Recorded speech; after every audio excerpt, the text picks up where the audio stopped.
Bonjour à toutes et à tous et bienvenue dans Cinefiles pour cette nouvelle analyse de séquence. Et aujourd'hui The Grindmaster, un film sorti en 2013 de Wong Kar-wai. C'est un film sur les arts martiaux, sur la vie de Ip Man, qui est très esthétique. De même que la séquence dont je vais vous parler, c'est la première séquence du film. C'est une séquence d'action et c'est bien sûr une séquence filmée par un auteur qui a des partis pris esthétiques extrêmement forts. On voit très bien que c'est une autre façon de filmer l'art martial en action qu'a pu le faire Bruce Lee. Ici c'est quelque chose de plus esthétique alors que Bruce Lee devait mettre d'abord une performance physique en avant. Donc ce sont des choix qui sont très intéressants. Il y a des ralentis, il y a un fort parti pris de couleurs, de lumière. Wong Kar-wai est un formaliste et ici il soigne une esthétique de l'image brève, c'est-à-dire un traitement elliptique du combat. Du cinéma moderne, qui est ce qu'on pourrait considérer moderne, hein.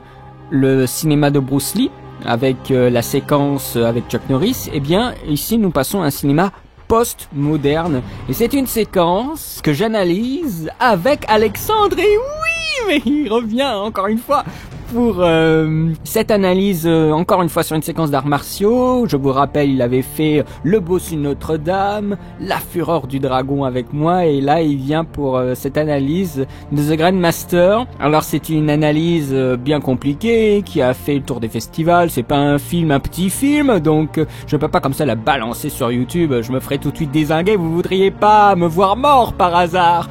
Donc bien sûr je la sécurise à travers un lien qui vous renvoie à une autre plateforme vidéo. Donc c'est un lien pour sécuriser un petit peu mon travail tout en me permettant d'exprimer comme je le souhaite l'analyse, c'est-à-dire avec beaucoup d'extraits. Voilà, n'hésitez pas à me faire des retours si vous ne supportez pas ce lecteur, que je vois qu'il y a beaucoup de gens qui se plaignent. Eh bien je peux aussi vous fournir un lien à télécharger. Je tiens à vous le préciser, hein, il faut pas forcément que vous soyez désolé de pas pouvoir voir l'analyse parce qu'elle est sur un autre site, ce serait dommage. En même temps, je pense qu'en mettant à jour les lecteurs et les flash Adobe et tout le bazar, je pense que vous pourrez regarder quand même ce qui se passe sur la plateforme de lecture en question, que ça soit sur Firefox ou sur Chrome. N'hésitez pas à basculer sur un autre explorateur, ça ne prend pas beaucoup de temps.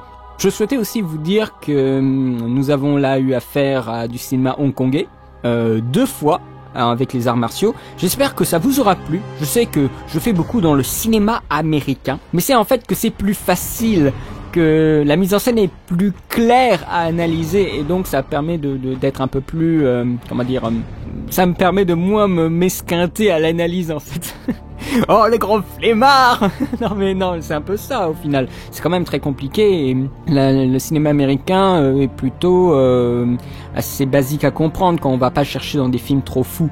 Donc là c'était une expérience assez intéressante. Si ça vous dit d'avoir un peu plus de films de ces contrées-là, façon de parler, ben n'hésitez pas à me le dire. De toute façon, bon, après bien sûr ça prend beaucoup de temps à faire, pensez pas que ça va arriver tout de suite là, surtout que j'ai beaucoup d'analyses encore en stock, donc mais ça me permettra d'aiguiller peut-être pour des prochaines analyses.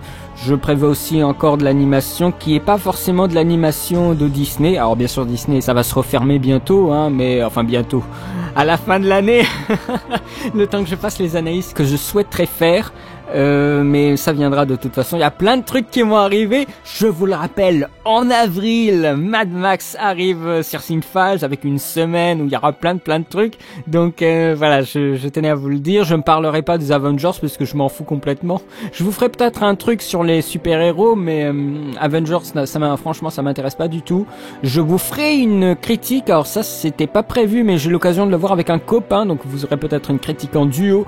Je vais peut-être voir Hacker, donc le film de Michael Mann, hein. Michael Mann c'est un grand monsieur, c'est pas forcément quelqu'un qui est sur la bouche de toutes les personnes, mais c'est vraiment quelqu'un qui est un audacieux metteur en scène qui a réussi parfaitement sa transition numérique. Donc je verrai sûrement Hacker avec une personne et vous aurez sûrement un débriefing en vidéo.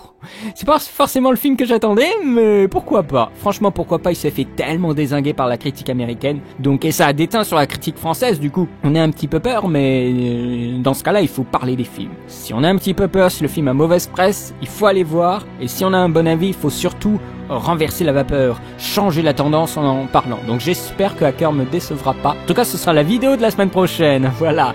J'espère que ça vous aura plu. N'hésitez pas à me dire ce que vous en retirez. Voilà, me faire des retours sur la vidéo. Et quant à moi, je vous souhaite une très bonne journée.